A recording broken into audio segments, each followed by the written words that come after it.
السلام عليكم ورحمة الله وبركاته. جايلكوا عاملين ايه؟ النهاردة هفكه. جايين انتوا كده ايه شايفين اعملها ازاي.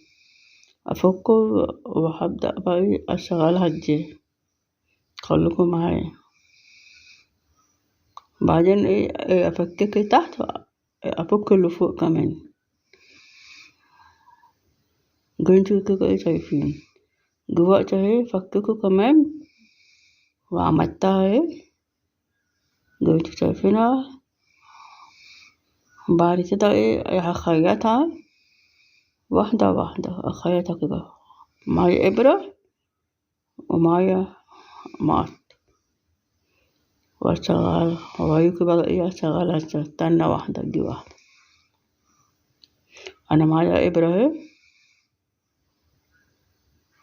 ورايكي بقى ايه هقرب الكاميرا عشان تبقى واضح اكتر. واخيط كده بالجنب تحت كده زي انتوا شايفين كده.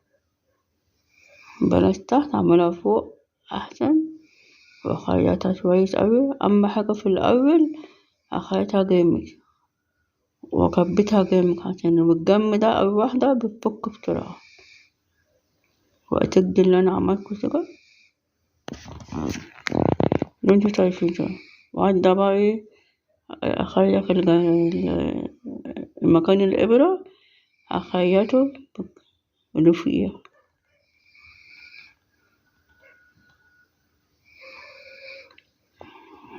بعدين اخيطها بجنب التاني فوقيها برضه زي كده انتوا شايفينها عاملة ازاي.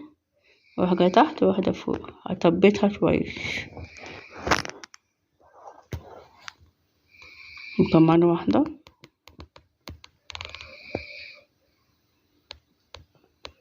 كمان مرة لغاية تبقى جامدة.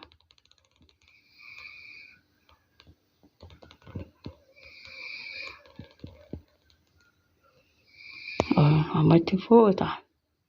بعدين افك. خلصت كده واحط الابرة التانية.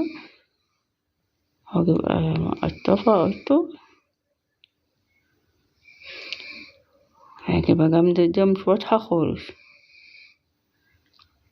بس انا ايه بعمل ايه بدل ابرة واحدة بعمل 2 3 4 زي انا عايزة عشان ايه اخلق بسرعة.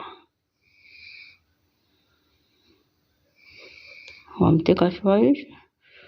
دي بقى ايه اخيطها عادي.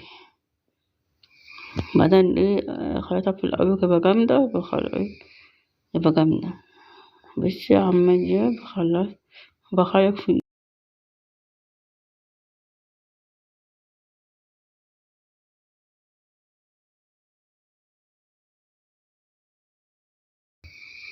وأخيطها كويس. واحدة فوقيها برضه نفس الكلام. بس أهم حاجة طلعي نفس الخيط انتي طلعتيها واعملي الخط بتاعها وشكلها على شوف ده انتوا شايفين كده.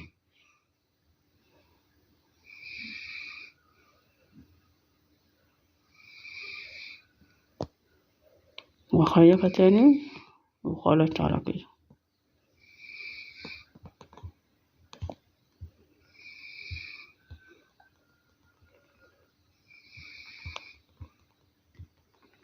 حاولته وأسجل الخيط اللي أنا عملته عشان ميبقاش يفك مني.